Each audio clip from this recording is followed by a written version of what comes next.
తర్వాత ఈ neat updates తెలుసుకోవాలని చెప్పి 24/7 న్యూస్ వాచ్ చేయటం, ఏవేవో ఊహించేసుకోవటం, రూమర్స్ ఊహించేసుకోవడం ఏమి వద్దు. మళ్ళీ ఎగ్జామ్ జరుగుతుంది కాబట్టి ఆ ఎగ్జామ్లో ఎవరైతే క్వాలిఫై అవుతారో వాళ్ళకే సీట్ వస్తుంది కాబట్టి సో అసలు ఎగ్జామ్ జరగలేదు అని మీ మైండ్లోని తీసేసి నీట్ ఎగ్జామ్కి మళ్ళీ అపీర్ అవడానికి ప్రిపరేషన్ స్టార్ట్ చేయండి. కొంతమంది స్టూడెంట్స్ ఏం చేసే ఛాన్స్ ఉందంటే ఓవర్ థింకింగ్, ఇది ఒక అడ్వాంటేజ్గా తీసుకుని అసలు మళ్ళీ నీట్ ఉంటుందా లేదా ఇవన్నీ చేయొద్దు. దయచేసి ఇప్పుడు వరకు ప్రిపేర్ అయ్యారు, మీరు 2 years 3 years అట్లా ప్రిపేర్ అయ్యారు కదా, ఇంకొక 1 month ప్రిపేర్ అవ్వండి.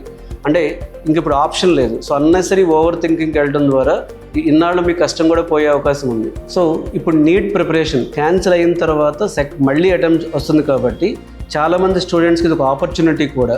ఎందుకంటే ఇప్పుడు సీరియస్గా ఉన్న స్టూడెంట్స్ మాత్రమే కాంపిటీషన్లో ఉంటారు, సీరియస్గా లేని వాళ్ళంతా లైట్ తీసుకుంటారు కాబట్టి సో నాలెడ్జ్ ఒకటే ఉంటే సరిపోదు, మీ ఎమోషనల్ బ్యాలెన్స్ చేసుకుంటూ ఒక డిసిప్లైన్తో మళ్ళీ ఎగ్జామ్ జరిగేంత వరకు కానీ మేబీ 1 monthలోనే జరుగుతుంది అనుకుంటున్నాను నేను. 1.5 month లోపు ఎగ్జామ్ అయితే జరుగుతుంది. సో ఈ 1 month లోపు జరిగే మళ్ళీ నీట్ సెకండ్ టైం ఎగ్జామ్కి సో ఇది ఒక ఆపర్చునిటీగా చూస్తే ఖచ్చితంగా లాస్ట్ అంటే మొన్నసారి సరిగా రాయకపోయినా సరే ఈసారి ఒక ఆపర్చునిటీగా చూడండి దీన్ని.